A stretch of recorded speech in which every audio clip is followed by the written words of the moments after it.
Hey friends, I just wanted to provide a quick video for this Friday, just to try to engage you in a different sort of content way. This is just a note to say Shabbat Shalom. And even if you're not somebody who says Shabbat Shalom, whether that means that you count yourself a member of the tribe, but don't typically engage in the ritual stuff, or if you're not a Jewish reader, thanks for being here. I just wanted to I'm really happy that I'm writing again. And I was a little bit I've been kind of intermittent here on this blog, and we were doing a Substack thing, and then we kind of came over to WordPress, and then I have cancer, and so I had a cancer, I'm currently in treatment for cancer recurrence. It's been a lot, man, of ups and downs over the past months. And I also think, and I shared this to some effect, in written form, but the way that the destabilization that I think our communities have felt as a result of October 7th and onwards. I certainly have had a hard time navigating how to be engaged in just the right ways around that. And I think that there's been an unfortunate moving toward, I'd call it purity testing, which tends to be the case in strong ideological communities, is that sometimes we let the litmus tests get away from us a little bit. And then we forget about the core relationships and core values and the core goals. And I think as far as I'm concerned, man, the core goals that I have for us in this community is to bond around pressing the boundaries of how we engage with sacred texts. And that's kind of been around from the very start. Some of you readers were with me in the earliest iteration of this on Substack. Some of you have been with me even before that, when we were just doing some book study type stuff, a few years ago.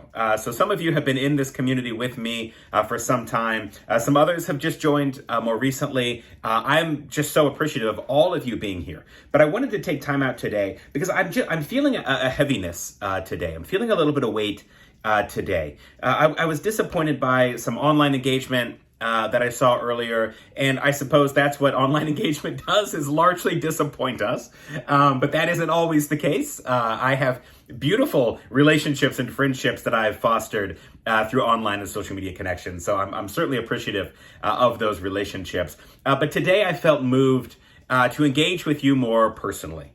So there will be there was a post that came out Thursday of this week, a Parsha summary. I'm kind of getting back to those, as you saw in that post. If you read it, I hope you enjoyed what you found there, at least gave you an opportunity to think and to reflect. No one needs to think the way that I think. That's the thing about engaging with our sacred literature, is that there is no one single objective right way to read the text.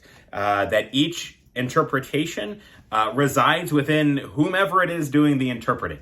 And so that's me when I'm writing the posts. That's each of you when you engage with those posts as readers. And that's all of us together as we exchange our thoughts and our comments and our posts as a principal author and as reader. But I really do see us in a kind of a shared dialogue around that. There's, within the Jewish tradition, there's the idea of chavrusa, which is essentially a friend or a partner. It comes from the Hebrew of chaver or chavarim. These are friends. There's a song about that. Shalom chavarim, shalom chavarim.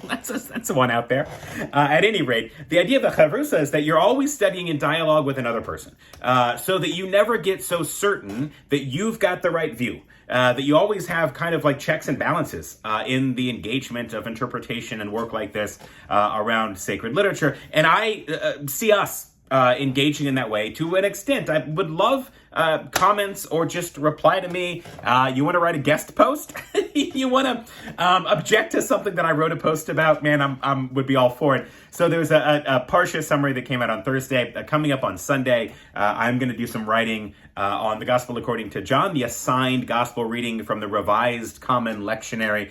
This is a tool that's used in many Christian communities in the same way that there's an annual reading cycle for the Torah that culminates with a minor festival called Simchat Torah. Torah, which means the joy of Torah, which is just kind of celebrating the end and the beginning of the annual cycle. And in Christian communities, those who use the Revised Common Lectionary, this is a triannual reading cycle. There are years A, B, and C. And in those assigned readings, there's always a gospel reading. And if you have been a reader of mine, then you know my take on the gospel accounts, which is that they are only Christian insofar as they serve as one basis for later Christian development and theology, but at heart, they're Jewish literature. And that's cool. I think that's cool. I think that's cool for Christians to sort of like think some about. I also think it's cool for Jews to think some about. So count me in the class of people that think it's cool to see the gospel text as an extension of Jewish literature. There's many things within the gospel accounts themselves that mirror or at least are thematically similar to some of the stories and positions that are discussed within the Talmudic writings. So these are the writings of the second, third, up through fourth and fifth centuries of the Common Era, really maintained by the rabbis and the sages. But I think, in the beginning there, right, that some of the earliest kind of rabbinic dialogue is not totally dissimilar from the gospel accounts. So I haven't engaged with you in this way on video in some time, and I felt like the time was right to just make this video, just to thank you for being readers, to welcome your comments, your commentary, your objections, your suggestions. If you would like to share the blog, if I can be helpful to have you share it, I would love more readers. It's not only about growing readership, but certainly would love to have more readers along for the ride. So it's Friday today. I've had a heavy week, so I'm eager to get to the weekend to find a little bit of rest, renewal, completion, and fulfillment. I hope that you are able to find some rest from the busy week in your weekend schedule. I'm appreciative of you. Thank you so much. Look for a post Sunday. But for now, happy Friday and or Shabbat Shalom. And I hope everybody is doing great. So much love from me to you. We'll talk again soon.